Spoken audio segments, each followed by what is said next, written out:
कहते हैं कि एक आम इंसान अपने दिमाग का केवल 10% ही इस्तेमाल करता है, जो कि दिमाग की क्षमता से बहुत ही कम है। दरअसल हमारे दिमाग के दो प्रकार होते हैं, एक को कॉन्शस माइंड व दूसरे को सबकॉन्शियस माइंड कहा जाता है, यानी कि चेतन और अवचेतन मन।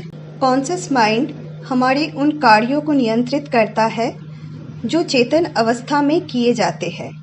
जैसे कि जब व्यक्ति कुछ सीखने की कोशिश करता है तो उस समय उसका मन चेतन अवस्था में होता है और सीखने के लिए प्रयास करते रहता है। कॉन्शस माइंड आपके नियंत्रण में होता है और ये अनुभवों के आधार पर फैसले लेते हैं जो आपके पिछले समय पर आधारित होते हैं। जीवन में हमारे साथ जो भी घटित होता है उसमें असल खेल तो हमारे सबकॉन्शियस माइंड का होता है, यानी कि अवचेतन मन का। आप इसका जितना ज़्यादा इस्तेमाल करोगे उतना ही बेहतर जीवन पा सकोगे। सबकॉन्शियस माइंड के पास इतनी शक्ति होती है कि वो आपसे वो काम भी करवा सकता है जिसे करने में आप डर रहे हो। अवचेतन मन आपके द्वारा भूतकाल में सीखी जा चुकी क्रियाओं को आपके द्वारा आसानी से करवा देता है, जैसे कि बोलना, गाड़ी चलाना। साथ ही ये आपके मन को भी नियंत्रित करता है जो आपके ही विचार होते हैं।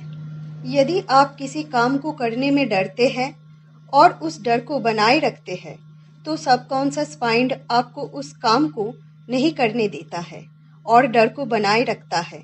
लेकिन यदि आप सबकॉन्शियस माइंड को समझा देते हैं तो आप उस काम को कर सकते हैं, तो आप जरूर ही उस कार्य को कर गुजरते हैं।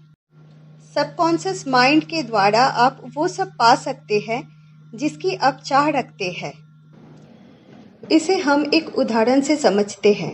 एक सिंगर स्टेज पे जाने से पहले घबरा जाता है क्योंकि वो पहले भी स्टेज पर गाने के कारण शर्मिंदगी महसूस कर चुका है।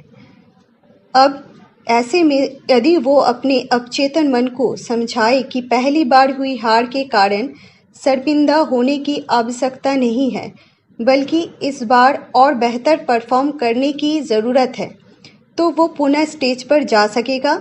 अन्यथा वो अगली बार कभी स्टेज पर जाने की हिम्मत नहीं कर पाएगा। सबकॉन्शियस माइंड आपसे कॉन्शियस माइंड की तरह प्रश्न नहीं करता है, वो सीधे आप पर अपने निर्णय थोपता है। सबकॉन्शियस माइंड केवल नकारात्मक पहलुओं पर काम नहीं करता है। यदि आप सबकॉन्शियस माइंड को समझ गए और उसके काम करने के पैटर्न को बदलने में सक्षम रहे तो आपको सफल होने से कोई नहीं रोक सकता है। अगर कोई व्यक्ति किसी दूसरे व्यक्ति से ज़्यादा सफल है तो उसके पीछे उसका मस्तिष्क ही होता है और हर सफल व्यक्ति की कहानी में यही सामान्यता दिखता है कि वो अपने मस्तिष्क को नियंत्रित करने के बाद ही सफल हुए हैं। पर आखिर ये मस्तिष्क को नियंत्रित करना या दिमाग लगाकर काम करने का अर्थ क्या है? पूरे दिन में हजारों विचार हमारे माइंड से होकर गुजरते हैं। कुछ तो ऐसे विचार, वो इच्छाएं होती है जो इतनी दबी होती है कि हमें उसके बारे में पता भी नहीं होता, और जब वो घटनाएं हमारे जीवन में साकार हो जाते हैं तो हम समझ ही नहीं पाते कि ऐसा क्यों हुआ। दरअसल सारा खेल हमारे अवचेतन मन का है। वो जो चाहता है वही स्थिति कभी ना कभी हमारे जीवन में घटित हो जाती है। अवचेतन मन की एक विशेषता है कि इसे हमारे द्वारा दिए गए निर्देश, जो कि सकारात्मक या नकारात्मक विचारों के रूप में होते हैं, उनके बीच फर्क करना नहीं आता। आप जो भी सोचते हैं आपका सबकॉन्शियस माइंड उसे हकीकत में बदलने में जुट जाते हैं। अवचेतन माइंड कभी सोता नहीं है, कभी रुकता नहीं है।